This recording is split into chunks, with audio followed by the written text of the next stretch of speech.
Hey, welcome to my home recording studio. In case you have never visited my channel before or have no idea who I am, I'm Bill DeWeese. I am a full-time voice actor, voice talent. I record TV and radio commercials. I record lots of industrial and corporate narration, audiobooks, TV promos, radio imaging. My clients include Disney, Chevrolet, American Express, Warner Brothers, NBC Universal, National Geographic, and we don't have time to go into the rest. I want to show you my home studio. This is where all the action happens, and we're actually in the basement of my house. And just let me let you know that almost everything that I do is done in this studio. I live near Chicago, but I rarely ever leave my studio to do work. It's all done from here. So come on in, let me show you around. First of all, this is, it's a bedroom in my basement, and that we use as a studio. And I like it in the basement because it's a little quieter than it would be upstairs. And I'll just kind of show you everything I've got. Over here in the corner is just where I keep extra equipment, and we stash it away. I've got my mascot lowrider. This is how I motivate myself to start the day. Also, little shameless self-promotion, my book, How to Start and Build a Six-Figure Voiceover Business, available on Amazon. This is, believe it or not, the very first microphone I used as a voice talent. This is a Marshall MXL 2001. I used this for several years, did a lot of stuff. I mean, all my stuff I did on this microphone. You can buy this on eBay for like 50 to 75 bucks. It's not very expensive, but you know, getting started, it was affordable, and it actually worked very, very well for me. And again, just a few extra pieces of gear back here. This is the booth where I record. We'll take a look at that in just a moment, but let me show you this out here. My big, trusty old wooden desk on which I have my Mac workstation. This is a MacBook Pro Retina, and I use a docking station for convenience. This is made by a company called Henge Docks. And the cool thing about it is that all of my cables, Thunderbolt, USB 3.0, Mac Mini port for my external monitors, HDMI, everything plugs into this. All I have to do is plop in my computer, and I'm good to go. Everything that I have out here is mirrored in the studio. So I have a keyboard and a mouse and a computer monitor, which you'll see in just a moment in there. So I can do the same thing out here that I can do in the studio. The recording software that I use is Adobe Audition Creative Cloud Edition. And so I like Adobe because it really gives me surgical precision when it comes to, you know, digging into a waveform and doing editing and all the things that I need to do. And I can work quickly. The workflow is excellent, and I love to work with Adobe Audition. I'm a big fan of it. Also, you'll notice this little box right here. This is the digital audio interface. This is what sends my analog signal from my microphone and converts it into digital information, ones and zeros, you know, for my computer. This is a Universal Audio Apollo Twin, and I love this little unit. It plugs into my computer via a Thunderbolt, and what it does is it has allowed me to replace external hardware. I used to use an Aphex channel strip, which I still have it sitting in the studio. I'm not using it now, but I'll show it to you in just a moment. But it allows me to use software plugins, which are emulations of hardware, and it does it's expensive stuff. I mean, these plugins were like 300 bucks a piece. So they're not cheap, but they really do a great job of emulating hardware components, so it's much more affordable than going out and buying the gear. So let me show you what I've got here. This is the virtual control board, the Universal Audio Virtual Control Board, that allows me to control everything in this box. And I only need one channel, so I just minimize that down to one channel. And up here is like the phantom power for the microphone. Let's show you what I've got here. My primary plugin is the API Vision channel strip, and I really like this. It's got the preamp, which it actually emulates the preamp on a API Vision board, the same sonic characteristics I get through this piece of software. Low and high pass filters, I get a gate expander, compression limiter, EQ, and so I've done some tweaking EQ-wise and compression-wise on this, and I use some lighter compression because I run 2 compressors. And one trick that you might want to try to help avoid that pumping sound that you can get with compression when you can really hear the signal being squeezed is by lessening the load by running 2 compressors at a lighter compression than you would on just 1 compressor. And what I'm running is a Fairchild 660. And again, if you were to buy the hardware, if you could even get your hands on one, it'd cost you tens of thousands of dollars.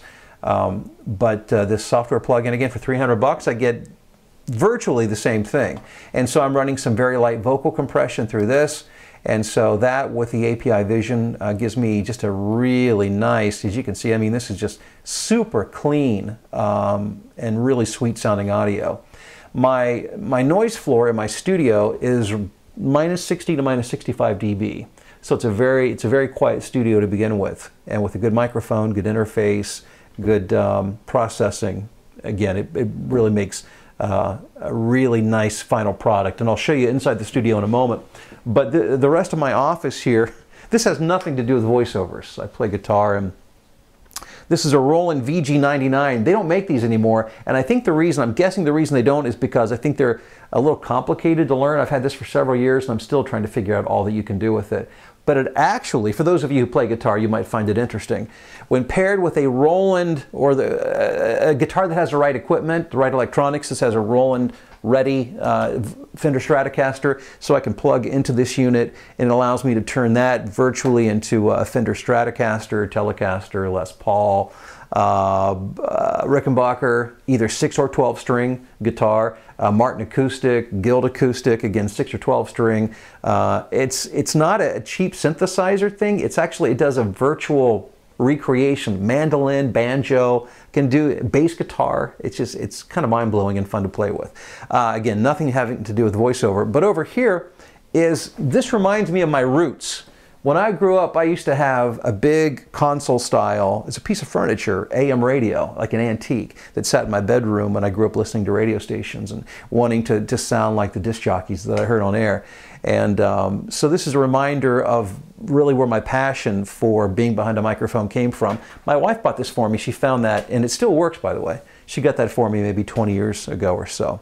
And so that's pretty much, I think, all there is to see. Oh, yes, thank you. My daughter Mallory's behind the camera reminding me, directing me of, and reminding me what I didn't mention. My Yamaha monitors. If I was only recording voiceovers, I probably wouldn't use these because it'd be a bit overkill.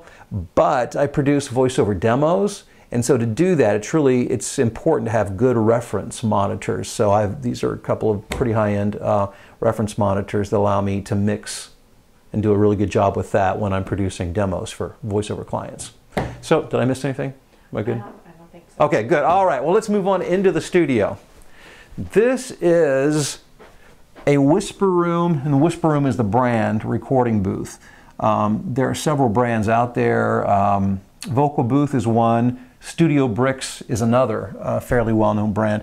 This is 3.5 by 5 feet. Well, I'm 6 feet tall, so this would be what, about 6.5 feet or so tall. So it's not big, but it does the job very nicely.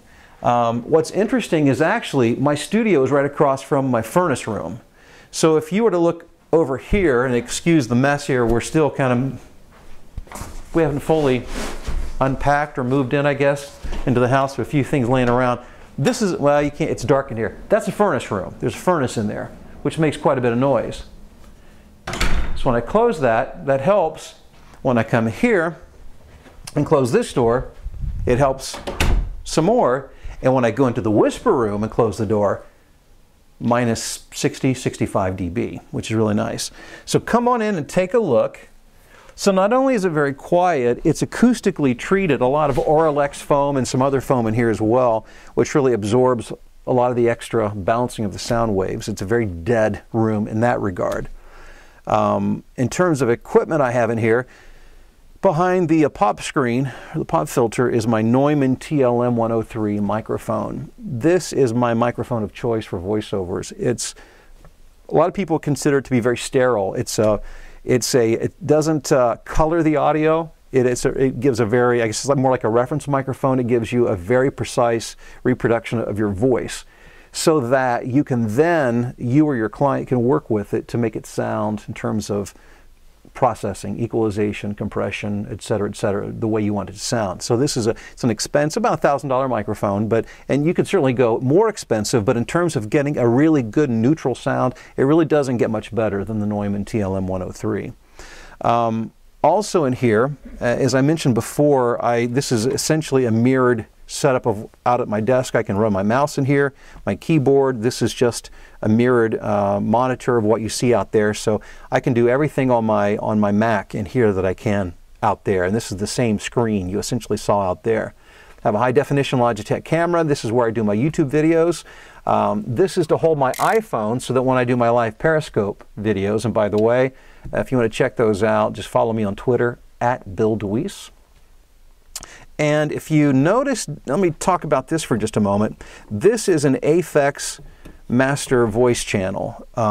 It's actually an Aphex 230. It's several years old, and I have two of these. And because, like I said, when it comes to hardware, I like to have backups. But this is what I've been using for, gosh, I don't know, 7 years, maybe 8 years, maybe more. Of doing voiceover work, and it works very well. It's done a very good job for me. But I wanted to make the shift from analog to digital. It's cleaner audio, a little bit cleaner. It's just easier. You don't have to change tubes or anything like that. So it's now my preference, and so I'll be looking for these on eBay very soon. Like I said, 2 of those, but they've served me very, very well. Also, a little throat spray, the Seagate olive leaf throat spray, raspberry spearmint flavor, very tasty. And then this actually is not just gum because I like to chew gum. This is what I use to help minimize mouth noise. So if you get a lot of popping and clicking and smacking, you know, what I do throughout the day is I'll just actually chew like a half stick of extra spearmint. I don't think flavor matters. I don't even think brand matters necessarily. But it really helps to keep my mouth cleaned out and to minimize mouth noise. So that helps out a lot there. Headphones. I use these are the Ultrasone HFI 15G S-Logic headphones. I'm not a big fan of closed back, closed ear headphones because as a voice talent, the more you can only hear your voice through your headphones, the more you're prone to listen to yourself and to become kind of enthralled with your own voice. And it tends to affect people negatively. They start to try to sound like they're trying to sound good, trying to sound like a, you know, like a voice, like an announcer, when typically that's not what a client wants. So it can actually be a trap. But these, they're lightweight, they're comfortable. I record all day long, so these, and they sound awesome. Actually, I did some recording in a studio in Chicago several years ago, and they had a pair of these, and I used them, and I loved them, and I got a pair for myself. So I've got, actually I have more expensive headphones than this, but I don't like to use them for my voiceover stuff. I like using something like this that's comfortable and light. Let's see here. Keyboard, mouse, am I missing anything? I don't think so. That completes the tour of my voiceover studio. I'm a big believer in, you know, less is more, so I keep it clean. As I mentioned, I've got the Universal Audio Apollo Twin going in, a couple of really nice plugins, the Fairchild 660 and the API Vision board. And that really, for me, produces a really crisp, clean sound that works well for my voiceover clients. I hope you found this helpful. If you liked the video, give it a thumbs up. If you haven't subscribed, make sure you subscribe. We're going on 11,000 subscribers now, by far the most subscribed to YouTube, voiceover YouTube channel. And I hope to talk to you again real soon. Take care.